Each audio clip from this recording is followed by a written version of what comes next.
Hey everyone, it's Mr. Wildboy94. I hope you're doing well today. I have a book review here for a book that I read over Christmas break when I was so sick, and I've been so busy and crazy with all the different YouTube channels I've been trying to work on that I forgot all about this book review. So here I am making up for it. You didn't know about it, but here's a surprise for you. This is a book that took me by surprise. I saw the cover and I read the title, and I was very impressed. Apparently it's part of a series, not tied together, but kind of standalone books in a series, a label, whatever, a brand, called I Found. Now, this book is called I Found Christmas Lights Slithering Up My Street by Ben Farthing. All of them are written by Ben Farthing, but this cover was so unique. And that title alone, why would Christmas lights be slithering? Piqued my interest immediately. It's only about 120 pages long, and of course I have the ebook here. I have some other books from Ben Farthing on this series, like I Found Puppets Living in My Attic or something like that. Sounded awesome. I love killer doll stories, so hopefully that's going to be good whenever I get around to reading that. Maybe it'll be soon, maybe it won't based on this book, but we'll talk about that in a moment. Anyway, I Found Christmas Lights Slithering Up My Street is a long title, as you can tell. It's going to bring out my speech impediment and all kinds of problems like that for us, so tune in for that. Be ready for that. But anyway, this book was kind of disappointing. It started out really good, and I think about somewhere in the halfway to little over halfway mark, it began to lose me. Again, it's only about 120 pages, so it flies by pretty quick.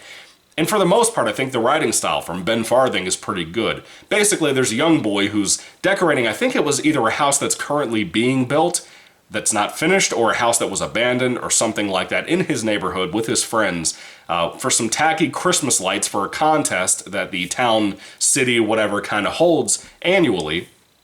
And last Christmas, the family had it was him, his parents, he had a loss in the family. And this year, his mom and dad don't really want to celebrate Christmas. They're kind of mean parents, too, a little bit. So I was thinking this is going to be like a middle grade or a YA type of tale, and it kind of is that for the most part. If I'm judging it properly, I would say it's kind of in that ballpark. And he's kind of grieving because he wants to celebrate Christmas. Who doesn't love Christmas? It's such a wonderful time of the year with the snow and everything. And when he's going back home that same night, after decorating this house that I was talking about, he kind of wants to do it also as a surprise for his family, by the way, to kind of cheer them up after the loss that they experienced the previous year. As he's going by this sewer drain, he happens to see these lights down in the sewer. And that's like the first paragraph of the book, basically, that are pink and I think red. And I thought first and foremost, why would they not be red and green? Who puts up pink and red lights for Christmas, for Santa Claus? Who does that? Very weird combination. I don't really understand that. But especially when you get the context of what this entity, this thing is that's doing this, it doesn't make any sense. So I'm just going to say, it should be red and green lights. Pink and red, no. That's stupid. That's tacky. I don't even work for HG fucking TV, and I could tell you that shit ain't Christmassy.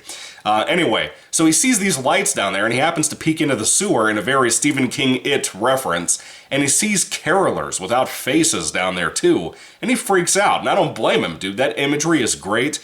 By the end of this book, that imagery of these carolers without faces, which may sound stupid and cheesy, but the book kind of doesn't embrace that enough, I think, and it kind of wastes that. By the end of the book, those were useless to me. They were just kind of wasteful, and they felt kind of corny and dumb, frankly. Not to insult Ben Farthing. I think Ben Farthing does the best he can with that concept, but it's kind of one of those things that maybe it shouldn't have stayed in the actual book, but it would have eliminated a threat and so on, because these carolers follow people around based on certain things, and I thought that was kind of interesting to an extent. But like I said, about the halfway mark, maybe a little over that, we begin to get more answers about what these faceless caroler things are, what the slithering Christmas lights are, and I began to lose interest based on that. And by the end of it, I kind of hated the finale of the book, to be honest with you.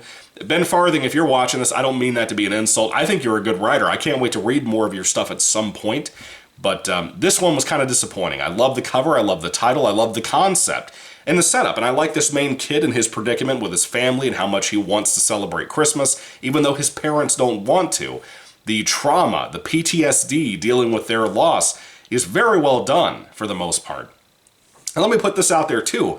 When the book delves more into what the Christmas slithering lights, whatever you want to call them, do to people once it captures them, or the carolers capture people, That stuff was cool. I liked that. It really made me want to engage more in this book, and I think I read it in like a day because I was on Christmas vacation. I was very sick. When I was feeling better, I was reading this, and I actually burned through this book pretty quickly in one day, I believe. Being so short, that's easy, but still, for me, that's pretty good.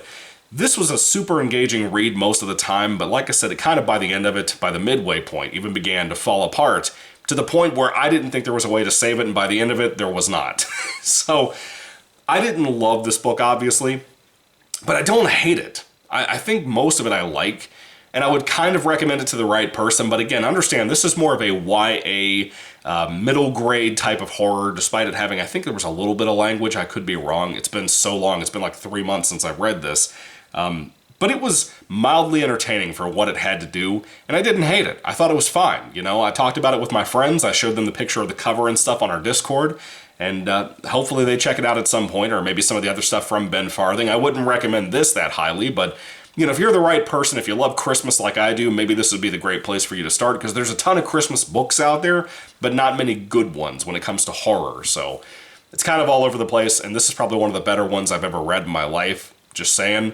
So anyway, when it comes to I Found Christmas Lights Slithering Up My Street, it's short, basically a novella, cool cover, cool title, cool concept, not the best execution. It could have been better in my personal opinion. But Ben Farthing, I'm looking out for more of your work, man. Sounds pretty cool. I like the concept. I like the I Found series so far, the different ideas I'm seeing from that. I think he's still putting out books from that, by the way, too, in case you'd like to look at some of those on Amazon and see if anything really appeals to you more than this, maybe. I don't know. But the Puppets book sounds really cool. I'm excited about reading that at some point. Anyway, have you guys read this? What do you think about it? I'd love to hear all of your thoughts and comments about this and Ben Farthing down in the comment section down below. If I had to rate it on a 5-star basis, I would probably give the book probably a 3 out of 5 stars. You know, it was fine. It was very fine. It kind of loses me by the end of the book, but it was fine. I don't feel like I wasted my time. I just feel like the book lost a lot of its potential that it had by the end of it.